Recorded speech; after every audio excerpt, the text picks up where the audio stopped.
সরকারের তরফ থেকে তো আপনার প্রথমে যে উদ্যোগটা গ্রহণ করা উচিত ছিল, সরকার আপনারা বলেন যে এখন সরকারের প্রধান যিনি, তিনি নাকি বিশ্ব নেতা, তিনি তো উদ্যোগ নিতে পারতেন যে সমস্ত মুসলিম দেশগুলোকে আহ্বান জানিয়ে ইসরায়েলের বিরুদ্ধে অবস্থান নেওয়ার জন্য, ফিলিস্তিনের পক্ষে নেওয়ার জন্য। তিনি তো সরকারের পক্ষ থেকে অনেক বড় রকমের হেল্প পাঠাতে পারতেন, সাহায্য পাঠাতে পারতেন আপনার ফিলিস্তিনের কাছে, but nothing has been done as yet. বিশ্বের সবচেয়ে জনবহুল অঞ্চল সাতখোলা কারাগার হিসেবে পরিচিত গাজায় বসবাসকারী 20 লাখের বেশি মানুষের জন্য বৈশ্বিক মহামারী করোনাকালীন সময়ে এই পরিস্থিতি সকল অমানবিকতার সীমাকে ছাড়িয়ে গেছে। একদিকে ইসরায়েলি বিমান হামলা থেকে বাঁচতে নিরাপদ আশ্রয় খুঁজতে খুঁজতে ক্লান্ত ফিলিস্তিনি নাগরিকরা চোখের সামনে ধুলায় মিশে যেতে দেখে নিজ বাড়ি ও কর্মস্থল। পরিকল্পিতভাবে হাসপাতাল সংলগ্ন সড়ক ও এলাকাগুলোয় বোমা ফেলা হয় যাতে আহতদের হাসপাতালে নেওয়ার জন্য অ্যাম্বুলেন্স এবং জরুরি পরিষেবার গাড়িগুলো চলাচল বাধাগ্রস্ত হয়। বাস্তবিক অর্থে ফিলিস্তিনি নাগরিকদের উপর হামলার একটা বিশেষ উদ্দেশ্য হচ্ছে ভয় ধরিয়ে দেওয়া, যাতে তারা নিজেরাই তাদের জন্মভূমির মায়া ত্যাগ করে চলে যায় এবং নির্বিঘ্নে ইসরায়েলি দখলদারিত্ব প্রতিষ্ঠা করা সহজ হয়। এবারকার হামলাও ছিল মূলত ফিলিস্তিনিদের পরিকল্পিতভাবে ভূমিচ্যুত করার সুদূর প্রসারী পরিকল্পনার অংশ। প্রিয় সাংবাদিকবৃন্দ, ইসরায়েল রাষ্ট্র হিসাবে প্রতিষ্ঠার কাল থেকেই বিবদমান পক্ষসমূহের সাথে স্বাক্ষরিত চুক্তি লঙ্ঘন ও ভয় দেখিয়ে ভূমি দখলের অপসংস্কৃতি অনুসরণ করে চলেছে। 1947-এর 29 নভেম্বর জাতিসংঘ সাধারণ পরিষদের 181(2) নম্বর প্রস্তাবে কপর্স সেপারেটাম জেরুজালেম শহরকে বিশেষ সুযোগ দেওয়া হয়েছিল, যা প্রত্যাখ্যান করে ইসরায়েল তার দখলদারি পরিকল্পনা বাস্তবায়ন করতে গিয়ে মানবাধিকার ও বাক স্বাধীনতাকে সমুন্নত রাখার জাতিসংঘ ঘোষিত নীতিমালা লঙ্ঘন করে চলেছে। 1967 সনে যার চরম বহিঃপ্রকাশ ঘটে। সর্বশেষ গাজায় অবস্থিত কাতার ভিত্তিক আন্তর্জাতিক সংবাদ মাধ্যম আল জাজিরা বার্তা সংস্থার AP কার্যালয়ে হামলা চালিয়ে ধ্বংস করে দেয়া তারই উদাহরণ। স্বাধীন ফিলিস্তিন ভূখণ্ডে ইসরায়েলের প্রাণঘাতী বিমান বোমা হামলার সংবাদ প্রকাশকারী সাংবাদিকদের চুপ করিয়ে দিতেই ভয়ানক এই আঘাত বলে সাংবাদিকদের স্বাধীনতার পক্ষে সোচ্চার ব্যক্তি ও প্রতিষ্ঠানগুলোর উপর এই হামলা। প্রিয় সাংবাদিক ভাই ও বোনেরা, ইসরায়েল কর্তৃক ফিলিস্তিনি ভূমি দখলের পরিকল্পিত ভূমি দখলের ঘৃণ্য পরিকল্পনা রুখে দিতে সমগ্র বিশ্ববাসীর নৈতিক সমর্থনের শক্তিকে কাজে লাগিয়ে জাতিসংঘ সহ বিশ্বের সকল বিবেকমান রাষ্ট্রসমূহকে অগ্রণী ভূমিকা নিতে হবে।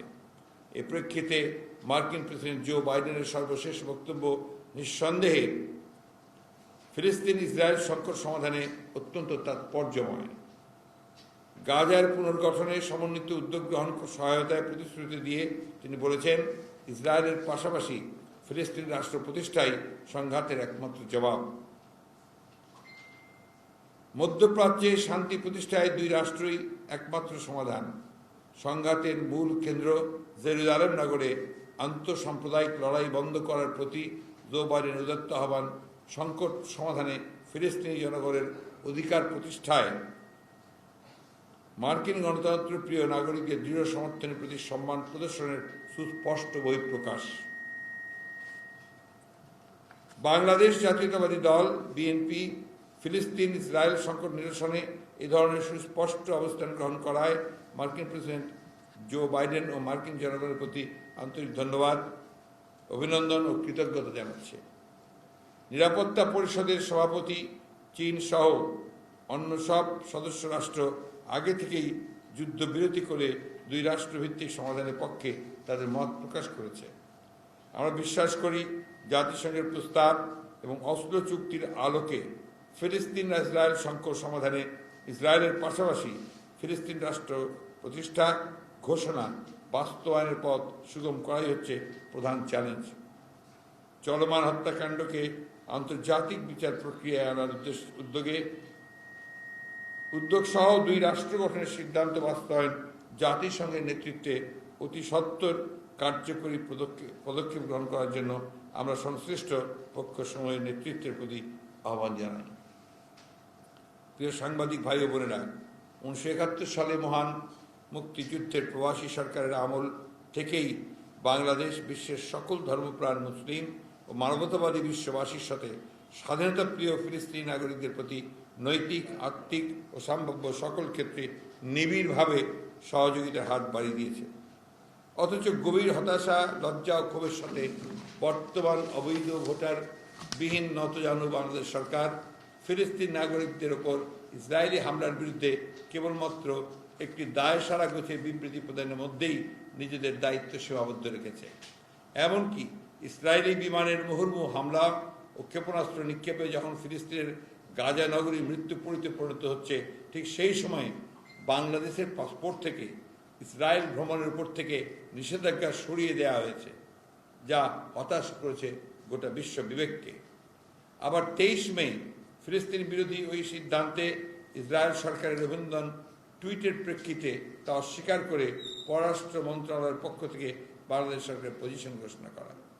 অপরদিকে স্বরাষ্ট্র মন্ত্রণালয়ের নীরবতা গোটা বিষয়ে সরকারের নীতিহীন অবস্থান বেরিয়ে এসেছে। ইতিপূর্বে আন্তর্জাতিক গণমাধ্যমের অনুসন্ধানী প্রতিবেদন থেকে দেশবাসী জেনেছেন যে তৃতীয় দেশকে ব্যবহার করে ইসরায়েল থেকে আড়ি পাতার যন্ত্রপাতি আমদানি করা হয়েছে, যা প্রতিনিয়ত ব্যবহার করা হচ্ছে রাষ্ট্র কর্তৃক মানবাধিকার লঙ্ঘনের অপরাধ সংঘটিত করতে। কিন্তু জাতিসংঘ সরকারের ওই মিথ্যা অজুহাতকে নাকচ করে জবাব চেয়েছে সরকারের কাছে। তদন্তের দাবি জানিয়েছে বিশ্বের সকল মানবাধিকার সংগঠন সমূহ যৌথভাবে। এইসব নীতিহীন অবৈধ তৎপরতা সরকার করে চলেছে রাষ্ট্রের মালিক জনগণের চোখে ধুলো দিয়ে, যে রক্তস্নাত জেরুজালেম ফিলিস্তিনিদের লাশ আর রক্ত নিয়ে সরকারের ক্ষমতা কেন্দ্রিক অমানবিক এক সমীকরণের প্রমাণ। জনগণের ম্যান্ডেটবিহীন এই সরকার ক্ষমতা টিকিয়ে রাখতে দেশের জনগণের বদলে এখন সীমান্তের বাইরের ক্ষমতাবানদের তুষ্ট করতে ব্যস্ত। প্রিয় সাংবাদিক ভাই ও বোনেরা, এ প্রসঙ্গে আমরা গভীর শ্রদ্ধার সঙ্গে আজকে স্মরণ করছি বাংলাদেশের স্বাধীনতার ঘোষক ও বিএনপির প্রতিষ্ঠাতা শহীদ প্রেসিডেন্ট জিয়াউর রহমানকে। বাংলাদেশের জনগণের পক্ষ থেকে ফিলিস্তিন নাগরিকদের স্বাধীনতা সংগ্রামে তার স্বতঃস্ফূর্ত সহযোগিতা প্রয়াসের, যিনি ফিলিস্তিনি রাষ্ট্র প্রতিষ্ঠার অবিসংবাদিত নেতা ইয়াসির আরাফাতকে সর্বাত্মকভাবে সহযোগিতা করতে কেবলমাত্র বাংলাদেশের পক্ষ থেকেই অঙ্গীকারাবদ্ধ ছিলেন না, তিনি ফিলিস্তিনিদের পক্ষে ওআইসি, ন্যাম সহ অন্যান্য মুসলিমদের সমূহকেও ঐক্যবদ্ধ ভূমিকা রাখতে বিশেষ অবদান রেখেছেন। আল কুদস কমিটির আহ্বায়ক হিসেবে তিনি নৈতিক ও কূটনৈতিকভাবে শহীদ জিয়ার ঐতিহাসিক ভূমিকা এবং পরবর্তীকালে দেশনেত্রী বেগম খালেদা জিয়ার নেতৃত্বের দল ও সরকার থেকে শুরু করে বর্তমানে ভারপ্রাপ্ত চেয়ারপারসন জনাব তারেক রহমানের নেতৃত্বে বিএনপি সেই একই নীতি ও অবস্থান অব্যাহত রেখেছে।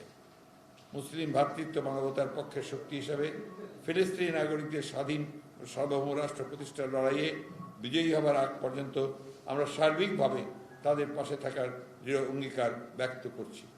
ইতিমধ্যেই আমাদের দল ফিলিস্তিনিদের প্রতি সংহতি প্রকাশ করে যুদ্ধাহতদের জন্য যথাসাধ্য ঔষধ সামগ্রী পাঠানোর সিদ্ধান্ত নিয়েছে।